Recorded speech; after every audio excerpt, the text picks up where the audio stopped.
Silent protest जो police ने जितनी इजाजत दी, जितनी परमिशन दी, उस हिसाब से हम यहाँ जमा हुए कि अपनी नाराजगी का इजहार और जो बिल हमें एक्सेप्ट नहीं है उसका इजहार करने के लिए हम यहाँ जमा हुए हैं। उसकी हेयरिंग होने वाली है 22 तारीख को। तो all India Muslim personal law board उन्होंने 22 तारीख की हेयरिंग तक के उनका डिसीजन रुका हुआ है कि हेयरिंग में क्या सुप्रीम कोर्ट कहता है, हाई कोर्ट क्या कहता है, उसके बाद की आगे की क्या कार्रवाई है वो, क्योंकि हमें लीडरशिप के हिसाब से चलना है। ऐसे ही मुख्तसर थोड़े थोड़े लोग होकर कोई फायदा नहीं है। इसलिए all India Muslim personal law board की तरफ से क्या इंस्ट्रक्शन आता है उसके बाद में हमारा आगे का कदम हम उठाएंगे और जो भी होगा वो हम आप तक पहुंचाएंगे। लेकिन अभी हमारे हक में वो बेहतर फैसला करे, लेकिन इसके बजाय बेहतर फैसला करने के बजाय हमारी प्रॉपर्टीज अगर वो इस नियत से देखे कि जब ये लोग खा रहे हैं तो हम खाएं, तो ये गवर्नमेंट गवर्नमेंट का ये कदम अच्छा कदम नहीं है। ये खिलाफ है भी, मतलब हमारे सिर्फ मुसलमानों के नहीं बल्कि इंडियन कानून के भी खिलाफ है। गवर्नमेंट सिर्फ इसलिए होती है कि वो पूरे मुल्क में अमन और अमान कायम करके रखे चले।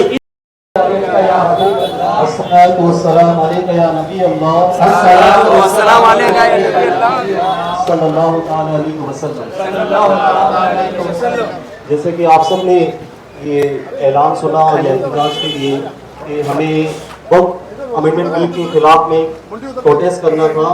साइलेंट प्रोटेस्ट जो पुलिस ने जितनी इजाज़त दी, जितनी परमिशन दी, उस हिसाब से हम यहाँ जमा हुए कि अपनी नाराज़गी का इजहार और जो बिल हमें एक्सेप्ट नहीं है उसका इजहार करने के लिए हम यहाँ जमा हुए हैं।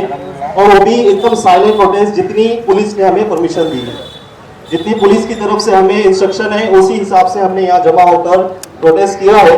अब इसके बाद में जैसे कि आप सब जानते हैं कि पिटीशंस काफ़ी सुप्रीम कोर्ट में डली है, काफ़ी पिटीशन जो सुप्रीम कोर्ट में, हाई कोर्ट में डली है, वो उसकी हेयरिंग होने वाली है 22 तारीख को।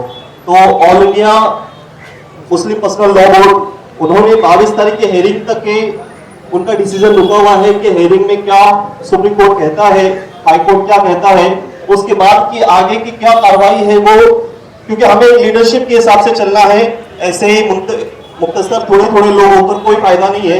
इसलिए all India Muslim personal law board की तरफ से क्या इंस्ट्रक्शन आता है उसके बाद में हमारा आगे का कदम हम उठाएंगे और जो भी होगा वो हम आप तक पहुंचाएंगे।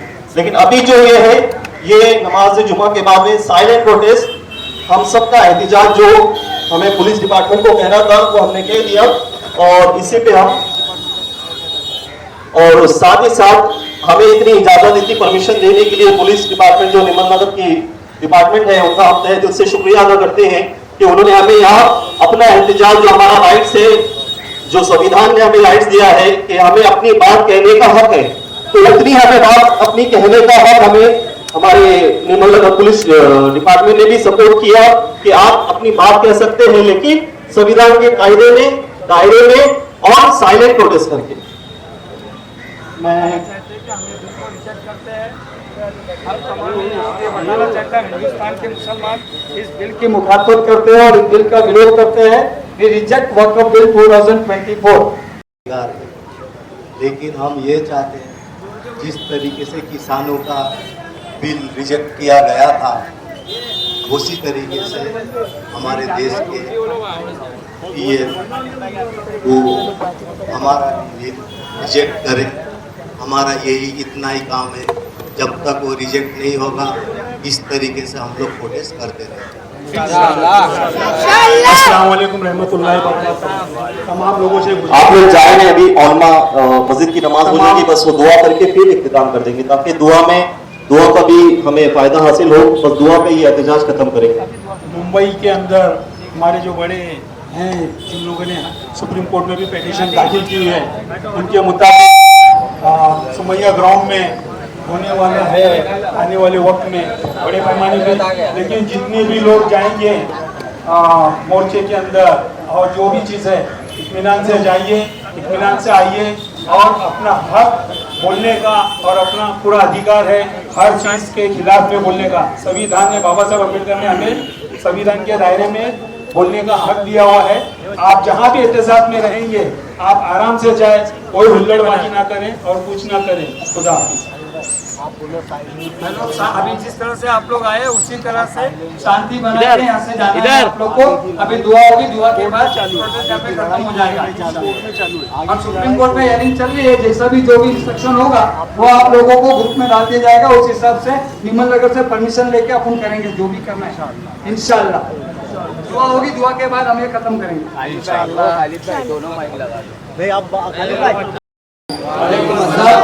सबसे पहले मैं आप तमाम साहब का शुक्रिया अदा करता हूँ कि आप हज़ार ने बेदारी को सबूत दिया और ये इतना बड़ा कानून जो हमारे मर्जी के खिलाफ, जो खासकर एक हमारी कम्युनिटी के खिलाफ है ये कानून। और इस पर जो है, जबकि हमारा संविधान हमको और पूरे मुल्क को ये इख्तियार दे चुका है कि जो मजहबी प्रॉपर्टीज होगी उसके लिए बोर्ड बनाए जाएंगे और उसी बोर्ड के मुताबिक वो प्रॉपर्टी यूज होगी और चलाई जाएंगी। उसके बारे में किसी तरह का कानून लाने का मतलब कोई हक ही नहीं बनता था। फिर भी अगर गवर्नमेंट ने उसकी किसी किस्म की कोई धांधलेबाजी या उसके साथ में अगर किसी ने छेड़छाड़ किया है या अगर किसी ने उसको बेचा है या कुछ भी मतलब उसका गलत इस्तेमाल किया है, खाया है, पिया है, गवर्नमेंट को हक है कि हमारे हक में वो बेहतर फैसला करे। लेकिन इसके बजाय, बेहतर फैसला करने के बजाय हमारी प्रॉपर्टीज अगर वो इस नियत से देखे कि जब ये लोग खा रहे हैं तलाव हम खाएं, तो ये गवर्नमेंट गवर्नमेंट का ये कदम अच्छा कदम नहीं है। ये खिलाफ है भी, मतलब हमारे सिर्फ मुसलमानों के नहीं बल्कि इंडियन कानून के भी खिलाफ है। गवर्नमेंट सिर्फ इसलिए होती है कि वो पूरे मुल्क में अमन और अमान कायम करके रखे चले, इसलिए हमें ये बिल, ये कानून हमें मंजूर नहीं है।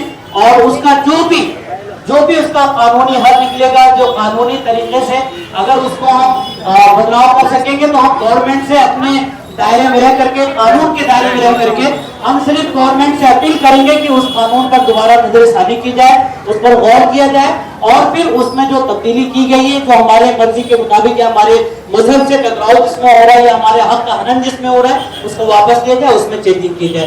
इंशाअल्लाह ताला हम आखिरी सांस तक इस प्रॉपर्टी के लिए अपनी आवाज बुलंद करते रहेंगे।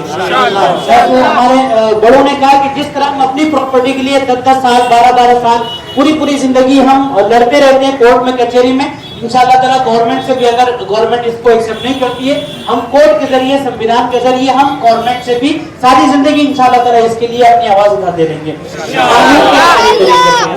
और आप आजाद यहाँ तक तशरीफ लाए और खामोशी के साथ आप लोग ने खड़े होकर के अपनी यहाँ हाजिरी का सबूत दिया और अपने ठंडेपन का भी सबूत दिया। हम यही गुजारिश करेंगे इसी तरह जिस प्रोटेस्ट में भी आप शिरकत करें वहाँ अपने अमन और शांति के साथ में अपने संविधान के दायरे में रह करके आप वहाँ शिरकत कीजिए। किसी भी तरीके का आपकी वजह से वायलेंस ना होने पाए और जहाँ आपको लगता है कि आपकी वजह से कोई वायलेंस फैलाना चाह रहा है या माहौल को खराब करना चाह रहे हैं, अपनी वीडियोस आप चालू करें और उसको पुलिस वालों तक पहुंचाएं कि देखिए हमारे नाम पर ये लोग जो है इस तरह गलत काम कर रहे हैं। हम सुकून के साथ में अपना प्रोटेस्ट जारी रखेंगे इंशाअल्लाह। ठीक है, कहीं भी आप दुआ में शिरकत करें और फिर यहाँ से आप अपने घर शांतिपूर्वक रुखसत हो जाए।